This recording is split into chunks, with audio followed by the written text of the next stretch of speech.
Bienvenidos a otra emisión de nuestro canal La Voz Reformada. Continuamos con nuestro estudio de los Salmos y hoy vamos a estudiar la profundidad teológica del Salmo 25. Quédate, acompáñame, suscríbete si no lo has hecho y juntos vamos a disfrutar de las maravillas de la palabra de Dios. Vamos a comenzar leyendo este precioso salmo. David implora dirección, perdón y protección. Salmo de David, Salmo 25. A ti, oh Jehová, levantaré mi alma. Dios mío, en ti confío. No sea yo avergonzado, ni se alegren de mí mis enemigos. Ciertamente, ninguno de cuantos esperan en ti será confundido. Serán avergonzados los que se rebelan sin causa. Muéstrame, oh Jehová, tus caminos. Enséñame tu senda. Encamíname en tu verdad y enséñame, porque tú eres el Dios de mi salvación. En ti he esperado todo el día. Acuérdate, oh Jehová, de tus piedades y de tus misericordias, que son perpetuas. De los pecados de mi juventud y de mis rebeliones no te acuerdes. Conforme a tu misericordia, acuérdate de mí por tu bondad, oh Jehová. Bueno y recto es Jehová, por tanto él enseñará a los pecadores el camino. Encaminará a los humildes por el juicio y enseñará a los mansos su carrera. Todas las sendas de Jehová son misericordia y verdad. Por amor de tu nombre, oh Jehová, perdonarás también mi pecado, que es grande. ¿Quién es el hombre que teme a Jehová? Él le enseñará el camino que ha de escoger. Gozará él de bienestar y su descendencia heredará la tierra. La comunión íntima de Jehová es con los que le temen, y a ellos hará conocer su pacto. Mis ojos están siempre hacia Jehová, porque él sacará mis pies de la red. Mírame y ten misericordia de mí, porque estoy solo y afligido. Las angustias de mi corazón se han aumentado. Sácame de mis congojas. Mira mi aflicción y mi trabajo, y perdona todos mis pecados. Mira mis enemigos cómo se han multiplicado, y con odio violento me aborrecen. Guarda mi alma y líbrame, no sea yo avergonzado, porque en ti confié. Integridad y rectitud me guarden, porque en ti he esperado. Redime, oh Dios, a Israel de todas sus angustias.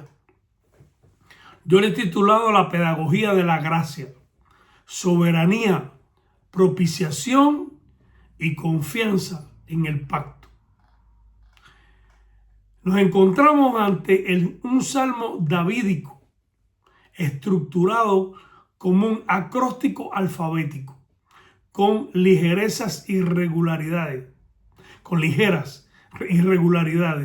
Esta estructura poética no es meramente estética, representa la totalidad de la experiencia humana, de la A a la Z, puesta bajo el señorío de Jehová. David escribe desde una intersección crítica, el asedio externo de los enemigos y el peso interno de la culpa por pecados pasados. La tesis teológica, tenemos la confianza del creyente, no descansa en su propia integridad, sino en el chesed, en el amor fiel de Dios. El conflicto central es la incapacidad del pecador para conocer el camino de la vida, resolviéndose mediante la instrucción monergística de Dios.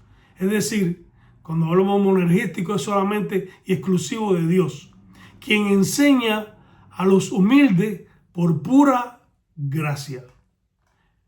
Este salmo se fundamenta también, y vemos su aplicación en el capítulo 5 de la providencia y el capítulo 15 del arrepentimiento para vida de la confesión de fe de 1689. Reconocemos, donde dice que reconocemos que Dios en su sabiduría permite las aflicciones para humillar nuestro orgullo y dirigirnos a Cristo, nuestro mediador.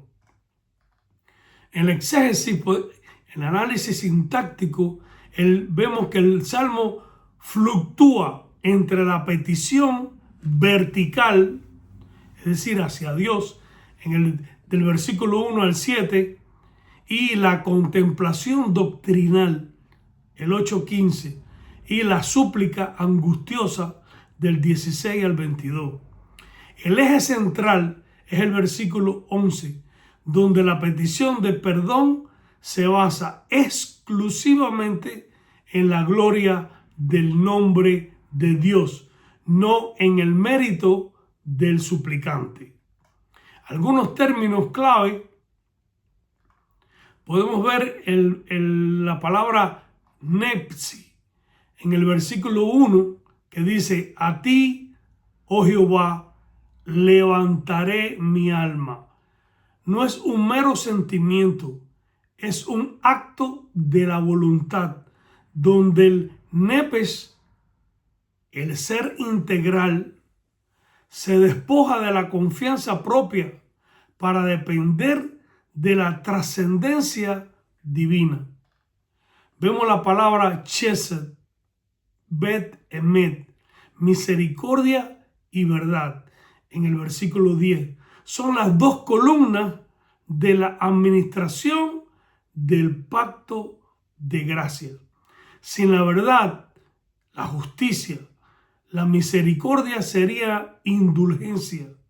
Sin la misericordia, la verdad sería nuestra condenación. Vemos la palabra awón, iniquidad. El término implica no solo el acto pecaminoso, sino la torcedura interna y la culpabilidad judicial que éste conlleva. David pide perdón porque su pecado es grande, rab-u, apelando a la magnitud de la misericordia divina. En la historia de la redención, vemos que este salmo prefigura a Cristo como el único que caminó perfectamente en la senda de Jehová. En la cruz Jesús experimentó la soledad y la aflicción, versículos del 16 al 17, para que nosotros, los pecadores, que levantamos nuestra alma a Él, recibiéramos la justicia forense y la instrucción del Padre. En el bosquejo homilético lo he dividido en 5 puntos. El primero, el anteproyecto de la confianza. El segundo, la escuela de la sabiduría divina. El tercero, la teodicea del perdón. El cuarto, el privilegio de la comunión. Y el quinto, el clamor desde el abismo. Vamos a la posición ampliada. El primer punto, el anteproyecto de la confianza. La vida de fe comienza con un giro radical de la mirada. David utiliza el verbo asá, levantar, para indicar que su alma ya no está controlada ante sus problemas ni ante sus ídolos. La confianza, batash, aquí es una entrega de la seguridad personal en las manos del soberano. La exclusividad de la fe, al decir a ti, oh Jehová. Pablo y David coinciden en que no hay otro fundamento. La confusión, Bosch, es el destino de los que confían en la carne, pero el redimido tiene la promesa de que su esperanza no será defraudada. Habiendo anclado el alma en la persona de Dios, el creyente reconoce inmediatamente su ceguera espiritual, lo que nos lleva a la postura de confianza en la necesidad de una instrucción sobrenatural. En el segundo punto vemos la escuela de la sabiduría divina. David pide tres cosas: muéstrame, odieni, enséñame, lamedeni, y encamíname, adrikeni. Esto revela la depravación total. El hombre no puede encontrar el camino por sí mismo. No puede, naturalmente está perdido. Vemos la amnesia divina santificada. Es decir, Señor, olvídate. El versículo 7 es crucial. David pide que Dios se olvide de sus pecados de juventud y se acuerde de él conforme a su misericordia. Esto es solo posible mediante la justificación que solamente Dios puede hacer, donde nuestros pecados son imputados a Cristo y su favor nos es contado a nosotros. Pero ¿por qué un Dios 3 veces santo enseñaría a pecadores y olvidaría sus transgresiones? La respuesta no está en el alumno, sino en la naturaleza intrínseca del maestro. Y vemos en el tercer punto la teodicea del perdón. Aquí el Salmo alcanza su clima doctrinal. Bueno y recto es Jehová. Su bondad lo mueve a enseñar. Su rectitud asegura que no pasará por alto el pecado sin un sacrificio. Por amor de tu nombre, dice David, la base de la salvación es teocéntrica. Si Dios nos perdona, es para que su nombre sea glorificado como un Dios de gracia, inefable. Aquí vemos el monergismo, solamente Dios obrando de su manera exclusiva. Es Dios quien toma la iniciativa de encaminar a los pecadores, yarechata, en el camino.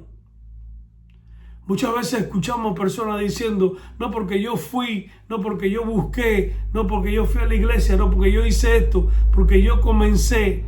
No podemos comenzar nada. La salvación es de Jehová, de principio a fin. Cuando el pecador es instruido y perdonado por la gracia, entra en una esfera de privilegio que el mundo no conoce. El misterio de la comunión íntima con el Creador. En el cuarto punto vemos el privilegio de la comunión. El temor de Jehová es el requisito para la intimidad. No es un terror servil, sino una reverencia filial. Vemos el secreto de Jehová. El versículo 14 nos dice que la comunión íntima de Jehová es con los que le temen. A ellos les dará a conocer su pacto, verid. Esta es la unión mística, el conocimiento experimental de que somos suyos y Él es nuestro.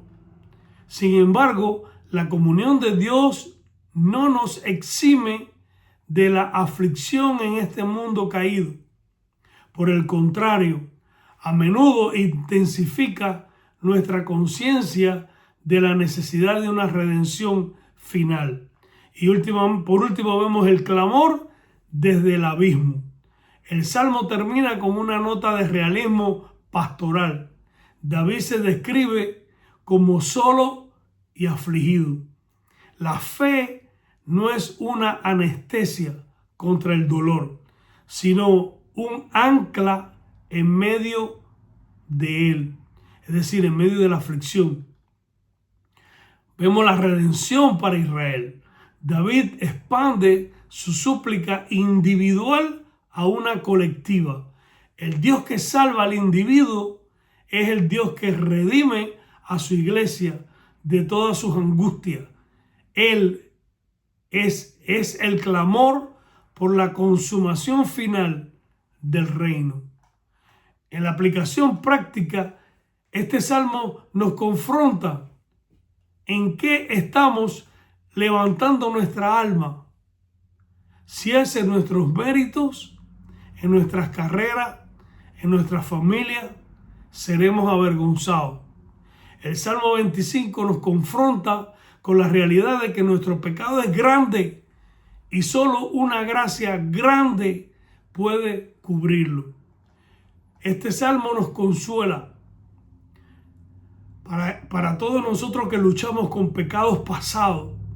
Este salmo es un bálsamo. Dios ha decidido, por causa de su nombre, no acordarse de nuestras rebeliones antiguas y presentes. Nuestra seguridad no depende de nuestra memoria, sino de la memoria del pacto de Dios. Este salmo nos da una guía para la santidad. La santidad es la disposición de ser enseñable. Un corazón santificado es aquel que dice diariamente: encamíname en tu verdad. Esto es importante, importantísimo. Porque si no tenemos una disposición enseñable, vamos a estar queriendo hacer lo que nos da la gana. Y debemos dejar que Dios nos enseñe, que la palabra nos vaya guiando hacia donde Él quiere. Y en la sección apologética, este salmo nos ayuda contra el pelagianismo moderno y el evangelio de la autoestima. El Salmo 25 presupone que el hombre es incapaz de conocer el camino de Dios sin una revelación especial y una intervención directa del Espíritu Santo. Esto es importante. No podemos conocer a Dios sin su palabra. Y no podemos arrepentirnos sin una obra monergista en nuestro corazón. Una regeneración previa que nos disponga para poder aceptar lo que Dios ha decretado para nosotros. Este salmo nos ayuda en una defensa. El concepto de misericordia y verdad refuta cualquier noción de amor sentimentalista. El amor de Dios no anula su justicia. Dios es justo y tiene que hacer justicia. Y hizo justicia en su Hijo cuando fue a la cruz y murió por nuestros pecados. La justicia de Dios satisface. Solo en la cosmovisión bíblica del pacto se puede sostener estos dos atributos sin contradicción. El amor de Dios por un lado y su justicia por el otro. Y concluimos que la vida cristiana es un acróstico de dependencia. Desde el inicio de nuestra fe hasta nuestro último suspiro, dependemos de que Dios sea fiel a su propio nombre. Oramos. Oh Dios, Dios de nuestra salvación, a ti levantamos nuestra alma en este día. Oh Dios de nuestra salvación, a ti levantamos nuestra alma en este día. Reconocemos que las transgresiones de nuestra juventud y nuestras rebeliones presentes son grandes, pero tu misericordia es eterna. Enséñanos tu senda. No permitas que seamos avergonzados por confiar en lo terrenal y mantener nuestros ojos fijos en ti hasta que redimas a tu pueblo de todas nuestras angustias. Por los méritos de Cristo, el Rey de Gloria, lo pedimos. Dios te bendiga por estar conmigo en esta emisión de tu canal, La Voz Reformada. Suscríbete si no lo has hecho y gracias por haberte mantenido en esta emisión. Gracias. Que Dios te bendiga y nos vemos en la próxima edición del Salmo 26. Dios te bendiga.